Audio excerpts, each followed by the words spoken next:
the whole prequel trilogy. Yes, they weren't as good as the original, but you know what? They're still good. Why? Because they're Star Wars. See, to go with that theory, though, Fantastic Four would have been good because it's Fantastic Four. But it wasn't Fantastic Four. Jurassic World should have been good because it was Jurassic Park. No, it was Jurassic World, not Jurassic Park. Jurassic Park rocks. Jurassic World sucked. We could argue about this.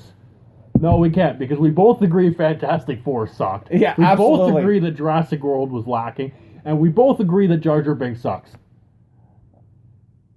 Honestly, I think if my son were to tell me he loved Jar Jar Binks, I probably wouldn't tell him, go to his room. He says, okay, good for you, son. No, you just a minute. Jar Jar Binks would be great, though, just because it draws the kids in. So with the prequel trilogy, you get the kids in, they come for Jar Jar Binks, and then they leave, I am a Jedi. I don't necessarily disagree, yes, nor do I agree with that theory. The logic is flawed. How? Because the captain says so. There you go, see? You cannot come up with a proper argument to this. And ladies and gentlemen, I want you at home to keep record of this, because this, once again, is a victory for me. And yes, that might be lopsided for... but you know what? Every time I get a victory, an angel loses its wings. An angel loses its wings. It is a time to celebrate. Absolutely. So you know what, ladies and gentlemen? We are going to celebrate right now by some sweet music. So sit back, close your eyes, relax, and listen to some good music.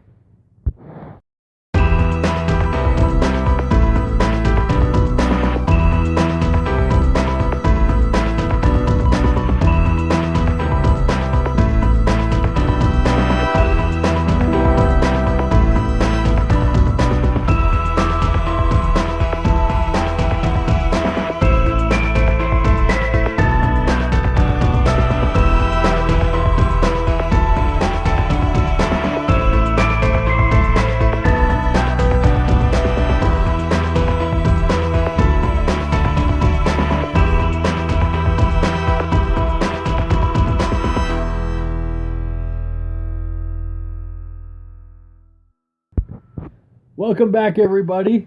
So, we just finished talking about Star Wars, and now we are going to move on to some interesting Captain America news. It's not so much news, it's just a lot of people have noticed just how lopsided the teams seem to be. You have Captain America and his team versus Iron Man's team. Iron Man is very pro for the government intervention where they control what the heroes do, as opposed to Captain America, who feels that they should be able to help people out without having to answer to the government. And it just seems like no one wants to answer to the government. But it seems, if you look at the teams, and this is based off posters and stuff, Iron Man's team features Black Panther, War Machine, the Vision, and Black Widow. And Captain America's team is Falcon, Winter Soldier, Ant-Man, and Hawkeye. And a lot of people are saying that seems really lopsided, because with Iron Man and Black Panther, you have a couple of really tech-savvy geniuses. You got War Machine, who is pretty much wearing Iron Man's spare suit. You got the Vision, who is this ultra-powerful, ultra-smart living machine. And then you got Black Widow, who is the world's greatest assassin. And as opposed to, you got Captain America, who is a super soldier. But then you got Falcon, who's just a regular soldier who, has got wings. Winter Soldier, who is, I don't know, I wouldn't call him so much a super soldier, but I mean, he does have a mechanical arm. Ant-Man, who can shrink. And Hawkeye, who's got a bow and arrow. And, I mean, it does definitely seem very lopsided to me. But here's the thing, in the comics, what we saw was that Captain America's team did a lot of guerrilla warfare. And so I think that may be one way to do it. And if you take away Iron Man and War Machine suits, they're just a couple of guys. I mean, Captain America, first thing he says to Tony Stark is, "Why are you without your suit?" Yeah, but see, you also got to add in the fact that we don't have the Fantastic Four, we don't have X-Men, we have a little bit of Spider-Man. So it does add to, the numbers there as well. And so, where exactly are Tom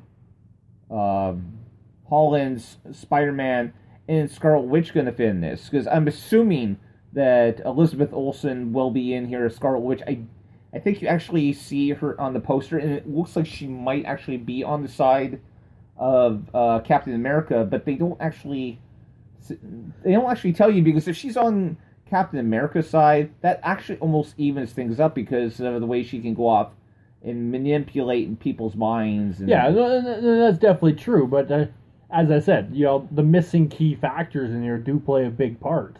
Yeah, absolutely. I mean, again, it's largely Marvel's fault because they went off and they sold a lot of the properties. But if they hadn't have sold a lot of these properties, we wouldn't have Marvel the way we do now. Well, exactly. I mean, we wouldn't be where we are because these movies just absolutely rock. I don't care what Disney says.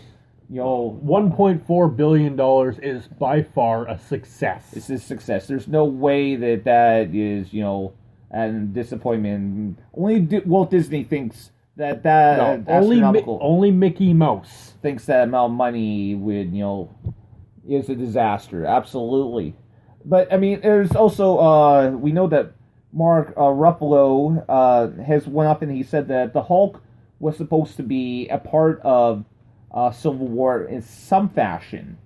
If I remember correctly, the Hulk doesn't even appear in the actual Civil War. I think that may have happened while he was actually on Planet Hulk. I believe you are right, but this is the whole new Marvel universe. Like, as far as I'm concerned, put the Hulk in, but don't continue making people wait. It's not like we're going to see a standalone Hulk movie. No, because Universal owns the rights to that. So, as far as I'm concerned, put the Hulk into the Civil War. Put him on Captain America's side. Just for the fun sake of it, because I would love to see, the Hulk grab Captain America and throw him around in a few circles. But that's besides the point. Well, here's somewhere along the line, we want to hear the Captain America say, "Avengers Assemble," as well, which absolutely, and that was teased in Age of Ultron, and they didn't actually go for it. And if you actually go get the movie on Blu-ray, they go off and they have their gag reel, and one of it, a part of that is that they go off and says, he goes off and he says the line, "Avengers, I got you." See, and I don't like that. You have the Avengers. The line has always been Avengers Assemble. Why don't you include it in the movies? It's the most classic, most anticipated statement in Marvel history, and they don't do it. Yeah, I'm not really sure. Maybe Disney maybe it's not the fact that Marvel Avengers was the failure. Maybe it's Disney that is the failure at this point. Well, again, I mean, then there's. Well, I mean, we discussed this on last Thursday's episode. So if you want, we had a Thursday. We did a live Thursday, which we rarely ever do. Wait, there's Thursdays in a week? Yeah, it happens sometime between Wednesday and Friday. We have a Wednesday? I just know Monday and Friday. Considering that we go off and we do Tuesdays and Thursdays. What's today? It's Tuesday. Yeah, we just came off the Labor Day weekend. By the way, I hope everyone had a great Labor Day. By the way, Riders won. Yeah, for you Americans that don't understand, don't worry. It's only CFL football. It's only CFL football. Yeah, the true football game. I apologize for Captain Fizz. No, I don't. No. But going back into the movie, this, I don't know. I mean, how good can this movie possibly be? Because it's not such a big deal that there isn't any X-Men in this, just because the X-Men stayed neutral during the Civil War. But Fantastic Four did not. Like I mentioned, they're called Fabulous Four. Fabulous Four now. But you guys, we really need to find a way to record this, because some of the stuff that Captain Fizz and I do, No, I prefer not being on camera at this point. This is my casual Friday. But I don't know. It's, as I brought up last week. In the comic book series, one of the most heartbreaking parts was that Sue Storm goes off and leaves the other members of the Fantastic Four, including her son Franklin, to go side with Captain America, and it brought a lot of heart to the story. Yeah, so not having the Fantastic Four in the Civil War timeline, it really kind of hurts the quality of movie that you believe that Disney can put out. This is something where it almost would be good if they could bring in characters like the Defenders, Jessica Jones, Daredevil, Luke Cage, Iron Fist, and some of the characters that are going to be on Netflix, and maybe even some of the other characters that they own the rights to, that they could somehow just bring in to try to add some mass to this, because really, Rhino. That's, you want to add mass? Add Rhino. Add Rhino. But it just really feels a little weird. I know that they're hinting that Red Hulk might be in this movie, and maybe ultimately the villain that goes off and brings everyone back together. But that feels really weird to me, that they would have the Red Hulk and not have Bruce Banner's Incredible Hulk to kind of neutralize him. Yeah, if they go the route of Red Hulk, which I absolutely hope they don't, it would be an absolute joke without, the regular Incredible Hulk. I have no problem with, Marvel introducing the Red Hulk, but again, if they don't have Hulk, Bruce Banner in it, it seems like such a moot point. And there's other characters that they could try to draw on. It's like introducing Captain America without his shield. Yeah, I don't know. I don't know who else they, what villains they could bring in. I know there's been... Me. I have been tapped to be the next Captain America villain. Well, considering there's been, multiple Captain Americas... We need a Captain Fizz. There was, I believe, like 2 or 3 Captain Americas during the time that the original was... Steve Rogers was frozen in ice, so... Well, Captain Fizz will be the next villain. The next villain, why not? Guys, if you have any suggestions on who you would really hope is going to be the big baddie in Civil War, let us know. Everybody vote for Captain Fizz. And I don't know, maybe a couple of other ideas. Okay, guys, what do you think of the music?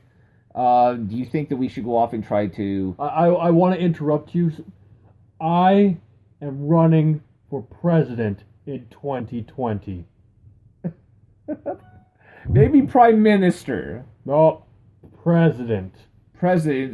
You can't run for president. You weren't born in the United States. I'm running for president in the States of United America.